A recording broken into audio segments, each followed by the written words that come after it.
Hello everyone. In this video, we will discuss about transcription. The very first thing, what is transcription?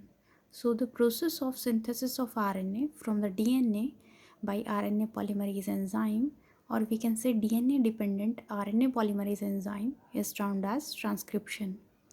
वो process जहाँ पर DNA से RNA की copy बनाई जाती है with the help of RNA polymerase enzyme, उसको हम कहते हैं ट्रांसक्रिप्शन.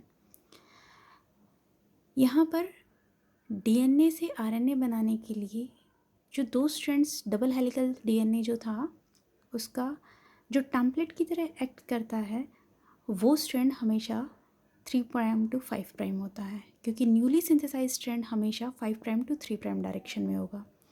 इसीलिए जो 3 प्राइम टू 5 प्राइम स्ट्रैंड है वो हमेशा टेम्पलेट स्ट्रैंड की तरह काम करेगा, एंटी सेंस स्ट्रैंड की तरह काम करेगा, और we can say the non coding strand. while the another strand or the 5 prime to 3 prime end of this DNA helix is termed as the coding strand or the non-template strand or the sense strand. Here I am showing you this is 3 prime to 5 prime end of the DNA template, whereas this strand is 5 prime to 3 prime.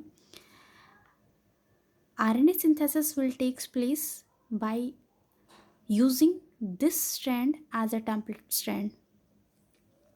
Transcription unit क्या होती है? तो DNA का वो segment जिससे RNA synthesise किया जा रहा है उसको हम कहते हैं ट्रांसक्रिप्शन यूनिट. अब इस एक ट्रांसक्रिप्शन यूनिट के कितने पार्ट्स होते हैं? तो एक ट्रांसक्रिप्शन यूनिट के मेनली 3 पार्ट्स होते हैं.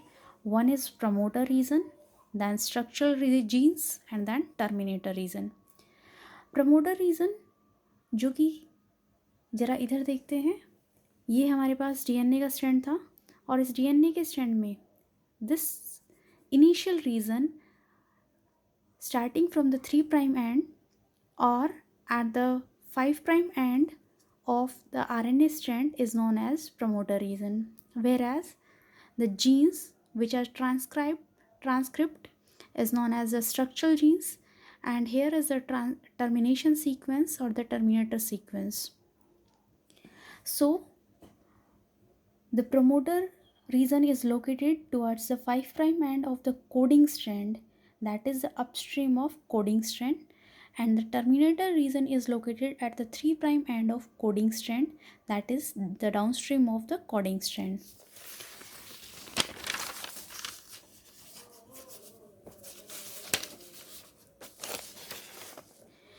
In case of prokaryotes, the central dogma of life occurs in a single compartment, that is cytoplasm. जैसा कि हम सबको पता है कि प्रोकैरियोट्स के अंदर वेल डिफाइंड न्यूक्लियस नहीं होता है, तो वहाँ पर जो रेप्लिकेशन का प्रोसेस है और ट्रांसक्रिप्शन का, ट्रांसलेशन का, सारे प्रोसेसेस जो हैं वो साइटोप्लाज्म में होते हैं. But in case of eukaryote जहाँ पर वेल डिफाइंड न्यूक्लियस प्रेजेंट होता है तो वहाँ पर ये जो काम है वो 2 कंपार्टमेंट्स में होते हैं. कौन कौन से होते हैं?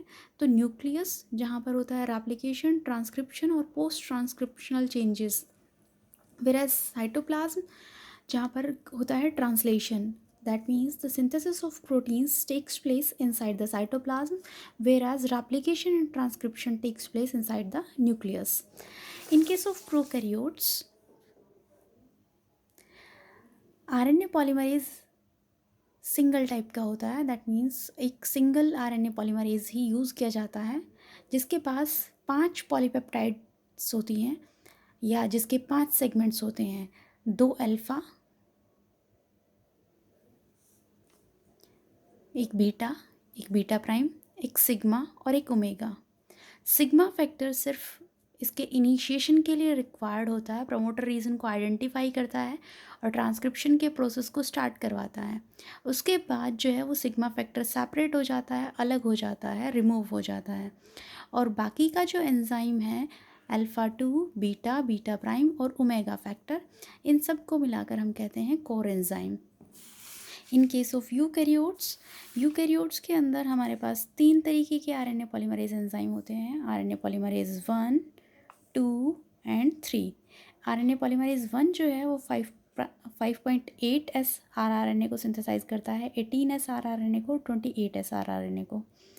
ये सब यूनिट्स जो हैं वो राइबोसोम के दौरान आपने पढ़ी होंगी 11th क्लास में।